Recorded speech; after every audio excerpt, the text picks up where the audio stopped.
Suddenly, a huge wolf lunges forward with its mouth wide open, but one of the fighters doesn't hesitate, aiming his spear right at the beast. His companion nearby prepares for the attack. Seeing that only one enemy remains, the largest wolf, the fighters realize it's time for the decisive strike. The leader quickly commands them to unite, and they prepare for the blow. Alex, watching from the sidelines, already anticipates the outcome of the battle. Working smoothly as a team, one of the fighters leaps over the massive beast, while the second warrior, with his spear, aims directly at a weak spot. Their actions flow like one continuous motion aimed at victory. In the attack, both fighters strike the beast simultaneously from different sides. Their blows meet the wolf's furious roar, as the creature realizes it's losing this battle. The energy of the fight is overwhelming. After the crushing blow, the enemy finally falls, defeated by the team's power. The heroes relax, surveying the battlefield, but they remain alert, unsure if new threats may appear. After the fight, the warriors begin to question Alex, who unexpectedly ended up in this forest. One of them notes that he doesn't seem like a typical adventurer and wants to know what brought him here. The conversation continues, and one of the fighters thanks Alex for his help in the battle. Alex, a little embarrassed, agrees, though he still doesn't fully understand how he got involved in this fight or who these people are. One of the fighters, named Karak, introduces himself as a merchant and thanks Alex for saving them from certain death. Alex, trying to be polite, introduces himself as well. Karak offers to help Alex and asks if he has anything that could confirm his identity. But without waiting for a response, the merchant gives Alex some money, which will help him settle in this world and register with the guild.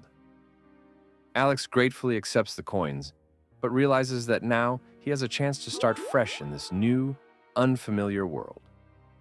Alex tries to pay but doesn't understand the unfamiliar local currency. He's told that it's not about the number of coins, but their type.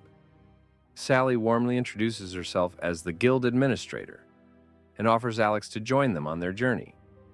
Sally suggests that Alex travel to the city with them, so he won't be left alone. Sally explains that they are on a forest road near the city of Ain, and they are accompanied by bodyguards due to the danger of monsters and bandits in this mysterious forest. The map shows that they are south of the city of Ain, where monsters are often found, making their journey more dangerous. Sally tells Alex about the local currency, mentioning iron, copper, silver, and gold coins, which vary in value. Alex listens carefully, as he needs to understand how to live in this world. The merchant explains the value of the coins, helping Alex understand the world's economy. Alex thanks Sally and continues listening. Alex asks the merchant Karak about magical storage boxes, and he is told that only mages can use such boxes and they are very expensive. Karak explains that magical boxes can only be used by high-ranking mages with exceptional abilities, and Alex begins to wonder about his own magic.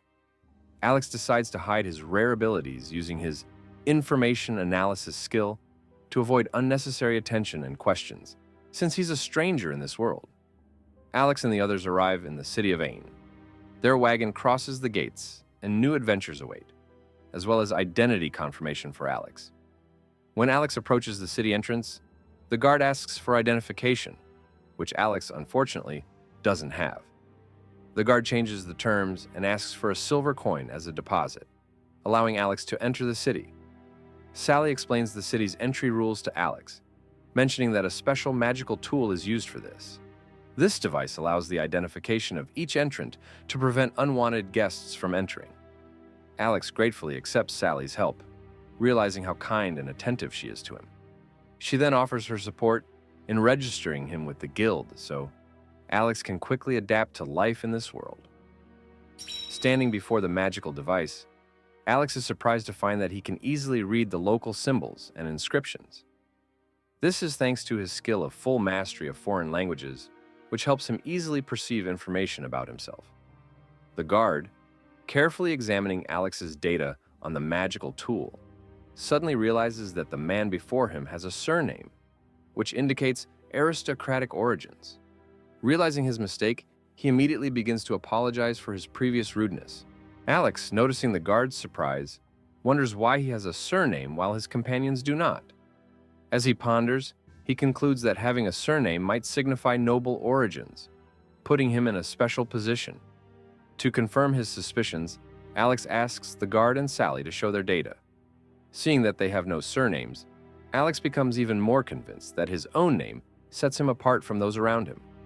To be sure of his theory, Alex asks Sally to check his status again through the magical device. He wants to be certain he hasn't made a mistake and that he does indeed have a surname, which could have serious implications. The magical device confirms his suspicions. Alex does indeed have a surname, which immediately distinguishes him from ordinary citizens. This revelation makes him think about his future in this world and the opportunities that may open up for him. Deciding to avoid suspicion and unnecessary questions, Alex uses his unique skill to hide his surname. He realizes that in the future, he'll need to be more careful when introducing himself to avoid drawing attention. Alex, leaving the city entrance behind, heads to the Adventurers Guild in the city of Ain, where registration and his first task await, marking the beginning of his new path in this mysterious world. Entering the Adventurers Guild, Alex notices many other adventurers heading to the counters to receive their tasks. He realizes he will have to go through the same process and prepares for his registration. At the counter, a girl explains to Alex that registration requires a payment of 3 silver coins and that he will receive a guild card, which will serve as his identification. Alex agrees, and he's asked to place his hand on the magical device, which evaluates his abilities and allows him to register with the guild. The protagonist touches the device. After activating the device, Alex's data becomes more detailed, surprising the guild employee. She clearly didn't expect such a result. She's visibly shocked to see more detailed information about his skills, but tries to hide her surprise to avoid raising suspicion. Alex is also surprised, but doesn't show it. The girl quickly tries to reassure Alex, saying that everything is fine and nothing unusual happened to avoid unnecessary questions. Though internally, she's deeply pondering the situation.